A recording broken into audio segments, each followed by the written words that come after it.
Ya está con nosotros Ángel Xolocotzin, director de la Facultad de Filosofía y Letras. Ángel, muy buenos días, ¿cómo estás? ¿Qué tal, Ricardo? Pues bien, buenos días a todo el público que nos ve y escucha esta mañana. Bueno, pues después de la sección de comida y de música, se antoja bien comenzar la semana, ¿no? Así es. Oye, y además de fiesta prácticamente en la Facultad de Filosofía y Letras, porque inicia el Congreso de Poesía y Poética, uno de esos congresos pues ya míticos, ¿no? Yo me acuerdo, todavía era yo estudiante, imagínate, cuando fue la primera edición de este congreso, y fue un momento muy importante, me acuerdo, sí, fue un momento muy importante entre toda la comunidad, porque pues prácticamente venían los mejores poetas de México, de Hispanoamérica. La verdad es un momento que sí recordamos con mucho cariño y bueno, pues año con año se ha repetido y bueno, pues iniciamos la edición del 2023. Sí, así es. Hoy inicia, entre hoy y el miércoles tendrá lugar este congreso, que ya es el 23º, ¿no? Y efectivamente, pues forma parte de las tradiciones que se han establecido en la facultad.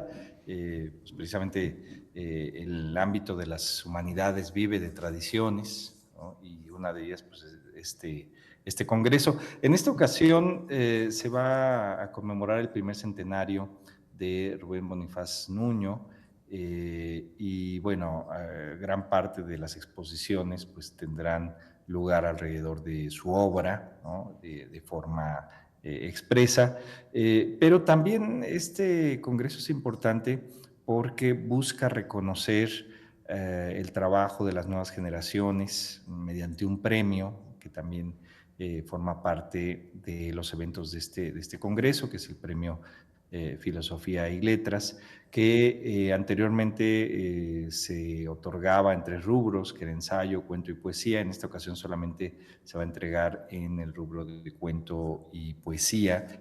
Y el interés tiene que ver precisamente con dar oportunidad a los jóvenes, a las jóvenes que participan, que escriben y pues que quieren poner a consideración su trabajo, ¿no? Y hay un jurado que evalúa estos trabajos. No tengo el dato exacto de cuántos trabajos llegaron en esta ocasión, pero eso lo podemos revisar.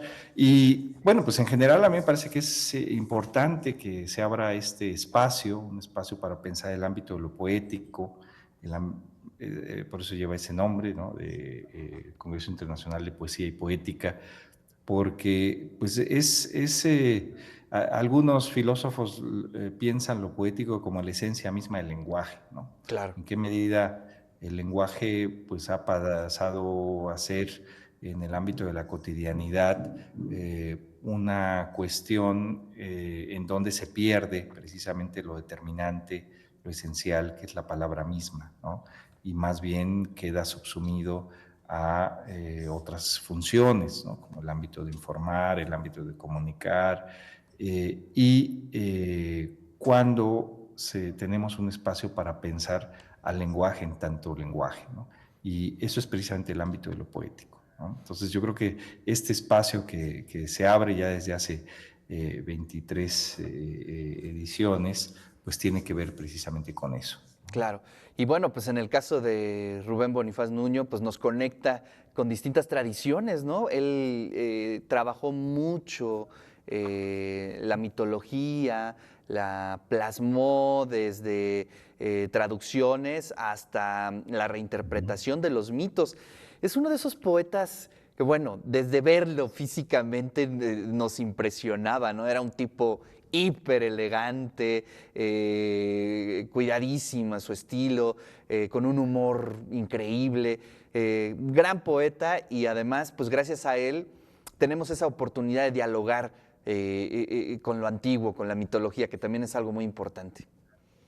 Sí, o sea, de hecho, pues los términos que usamos para lenguaje son esos dos términos griegos en los que se ha discutido, digamos, la esencia del lenguaje, ¿no? Por un lado, mitos, ¿no? Y por otro lado, logos, ¿no? Algunas interpretaciones, por ejemplo, identifican el nacimiento de la filosofía como el paso del mito al logos, ¿no? En el sentido del, sabemos que logos es el término que se traduce después como ratio, y de ahí tenemos razón. Pero quizás no es tan sencillo el asunto, ¿no? Porque en la esencia del lenguaje se mantiene precisamente este ámbito del mito, ¿no? En el sentido de las imágenes, en el sentido de aquello que no puede ser dicho simplemente de forma directa, ¿no? O sea, si pensamos, por ejemplo, en el caso de Platón, ¿no? Como el filósofo por antonomasia, pues queda clara la problemática, ¿no? En el sentido en donde el lenguaje nos sirve para decir algo, para transmitir precisamente el mensaje filosófico que quiere dar Platón mediante los diálogos, pero a la vez también lo más importante de Platón lo tenemos en mitos, ¿no? Lo Claro. tenemos precisamente en esas imágenes. El mito de la caverna o la alegoría de la caverna es el ejemplo más claro, ¿no? Es el principal, digamos, remisión filosófica, la principal remisión filosófica que tenemos, y está expresada en imágenes, ¿no? Entonces, a veces nos quedamos con la idea de esto que Platón señala en algún momento, que en la República los poetas no tendrían lugar porque se trata solamente de una copia de la copia cuando hablan o cuando emplean el lenguaje, pero curiosamente el núcleo de su filosofía, por lo menos lo que fue transmitido en los diálogos, se expresa en mitos, ¿no? Entonces, la cuestión del mito efectivamente es determinante para el lenguaje, y yo creo que Bonifaz Nuño lo entiende de forma muy clara, ¿no? En el sentido de la importancia que tiene tanto los mitos, en el sentido de eso histórico, heredado, pero también el propio sentido que puede tener el lenguaje en tanto mito como Claro. imagen, ¿no?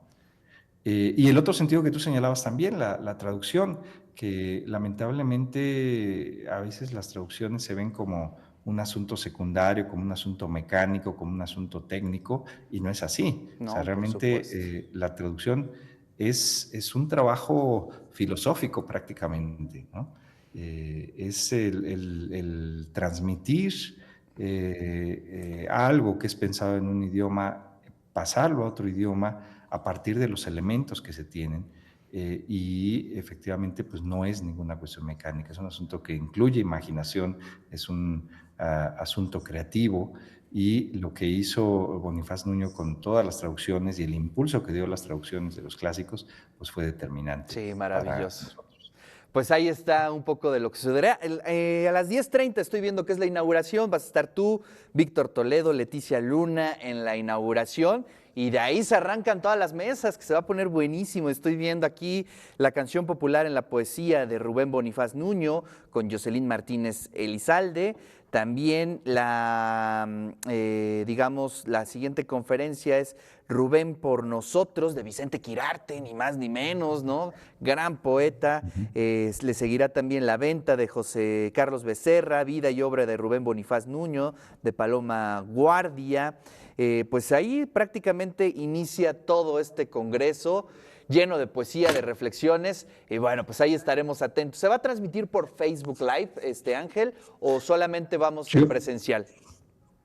Esa es una buena pregunta. Ahorita investigo y te informo. Yo espero que sí Para se que lo pueda podamos transmitir. compartir, vale mucho la pena que lo podamos Ajá. tener aquí en las redes. Pero bueno, Ángel, como siempre, un placer. Te mando un gran abrazo y buen inicio de semana. Muchas gracias, Ricardo, y muchas gracias a todo el público. Ahí está la voz del doctor Ángel Xolocotzin, director de la Facultad de Filosofía y Letras. Invitación a todas y a todos los que estén interesados en los temas de poesía y sobre todo para recordar, para releer a Rubén Bonifaz Nuño, un excelente poeta que, lo platicábamos hace unos minutos, supo construir ese puente entre las mitologías griegas, ¿no? Y de cómo leerlas en la actualidad, las traducciones. Gran poeta Rubén Bonifaz Nuño.